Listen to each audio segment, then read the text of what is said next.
Entrevistamos a Alicia Costa. Es malagueña, psicóloga, escritora, narradora, colabora en radio, también dinamiza bibliotecas y ya ha consagrado a ello más de la mitad de su vida.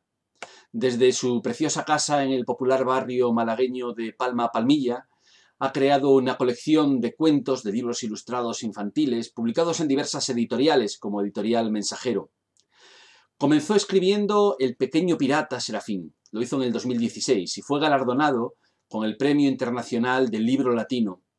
A este libro ilustrado le siguieron otros: Edmundo Ladrón de Segundos, Vivan las uñas de colores, un padre se pinta las uñas de colores en solidaridad con su hijo que quería pintárselas y sentía presión para no hacerlo. La isla de los mocos, Renato Nicanor, un flamenco muy flamenco, Agapito, el sapo que quería ser príncipe, un cuento sobre el empoderamiento femenino, El rey, que vamos a ver hoy, Superchupete, El increíble barco del capitán Marco y Alejo el cangrejo, el último, un cangrejo que busca una concha para hacer su hogar. Hoy hablamos sobre el libro que ha publicado en Editorial Mensajero, El rey, ilustrado por el artista barcelonés Francesc Rovira. Cuando en una ocasión le preguntaron a Alicia cuándo comenzó a leer, respondió: mis padres no tenían todos los recursos que deseaban y en casa no había muchos libros infantiles. Recuerdo una edición infantil de Las mil y una noches que me fascinaba. El virus creo que me lo inoculó la imagen eterna de mi padre leyendo. Bueno, pues vamos a ver qué fruto ha dado esa imagen eterna de su padre leyendo.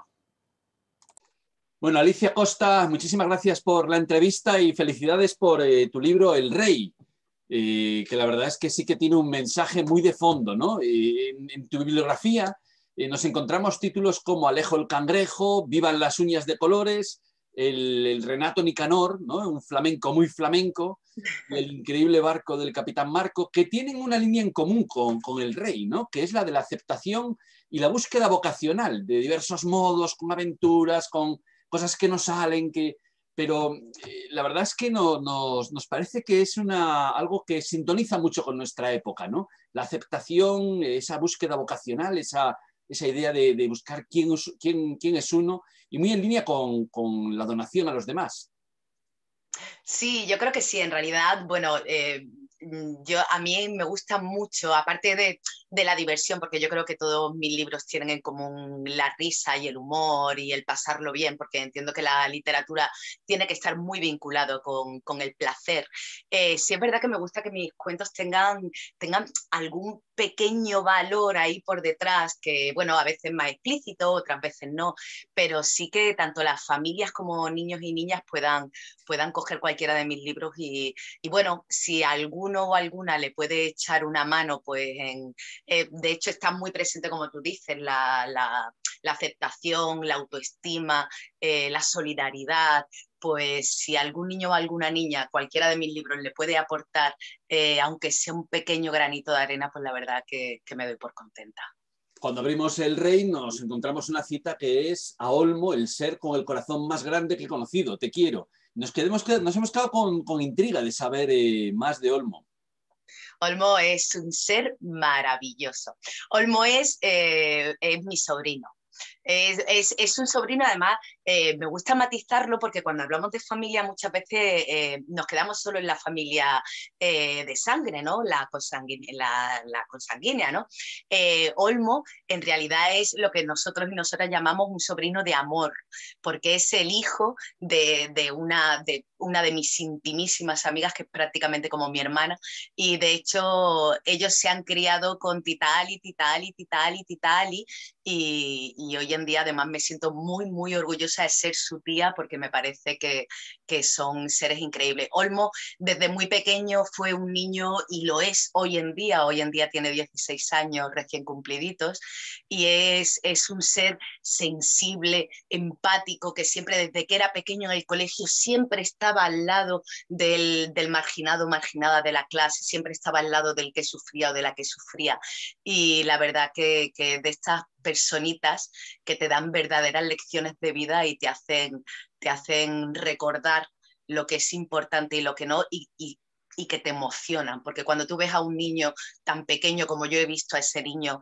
llorar por el sufrimiento de otro, la verdad que te conmueve, ¿no? Y dices, menudo corazón tiene. Y lo que más orgullosa me hace sentirme es que ahora con 16 años, que es un pleno adolescente, sabiendo la sociedad cómo está y cómo está el mundo de la adolescencia, que para muchos y muchas es muy complicado, él sigue manteniendo esos valores y sigue manteniendo esa actitud. Entonces me da a entender que va a ser un ser muy, muy grande, un verdadero rey.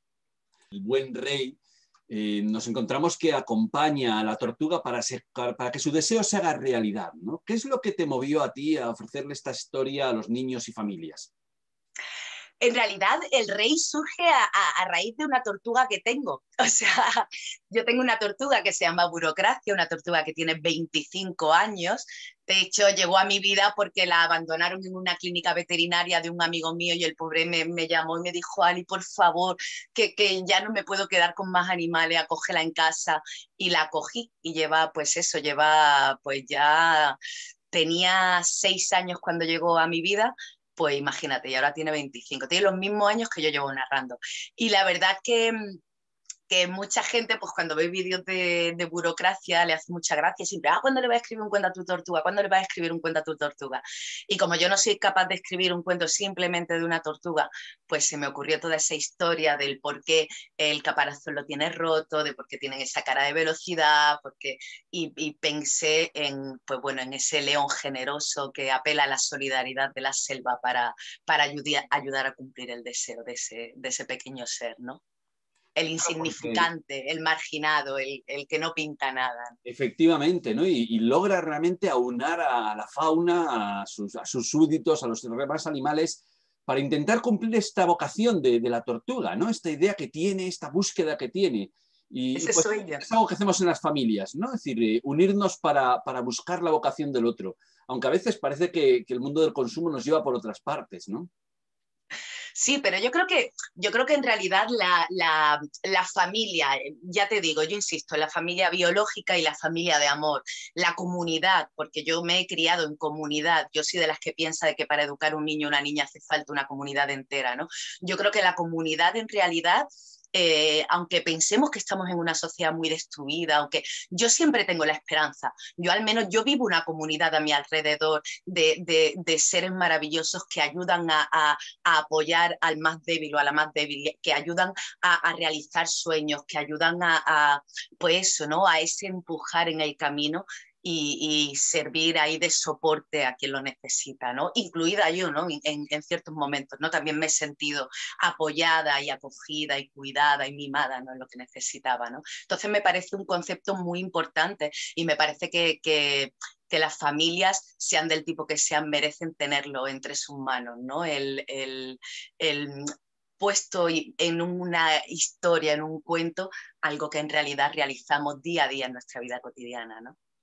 Sí, este elemento de la aceptación, ¿no? Es decir, creo que es importante porque la historia nos reserva no solamente un final feliz, como muchas veces nos ponen, ¿no? De que conseguirás todos tus sueños, conseguirás todo lo que quieras, sino que los demás le acompañan en la aceptación, algo que no es fácil educar hoy en día, ¿no? En la aceptación de lo que somos o de nuestros límites o, bueno, de los intentos, el amar los intentos también.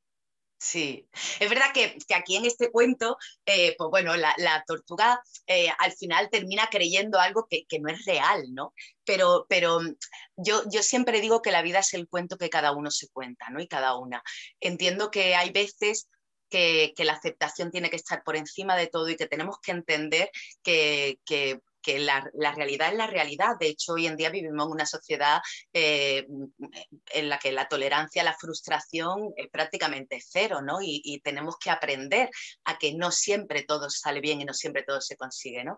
Pero yo sí soy una profunda convencida de que la vida es el cuento que cada uno se cuenta. Entonces, si esa tortuga al final, con la ayuda de todos esos animales, tantos, logra contarse la vida de esa manera tan divertida, más tan inocente, ¿no?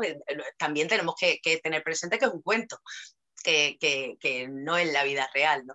Pero que esa tortuga al final termina sintiéndose feliz dentro de su velocidad, ¿no? Aceptando su caparazón roto, ¿no? Que no pasa nada por tener el caparazón, que pues me parece bonito, ¿no? Sí, me pareció precioso esta idea del caparazón roto, ¿no? Porque en estos tiempos de pandemia, también la sociedad tenemos nuestro caparazón roto, ¿no? Sí, y se nos van a quedar muchas cicatrices. Yo creo que hay una parte sobre todo del aspecto psicológico de las personas que no se está teniendo muy en cuenta, ¿no? Porque además sabemos que muchas veces las enfermedades mentales o los problemas mentales es algo que no está visibilizado lo que debería estar, ¿no? Tenemos que tener en cuenta que tenemos toda una generación de niños y de niñas a los que los estamos criando, enseñando a no darle besos a sus abuelos, a no darle abrazos, a no abrazar a sus amigos y a sus amigas. Y eso va a ser algo que luego vamos a tener que hacer un trabajo muy en profundidad de cómo recuperar esa inteligencia emocional, esa afectividad para que no se pierda, porque esas heridas sí se van a quedar, ¿no?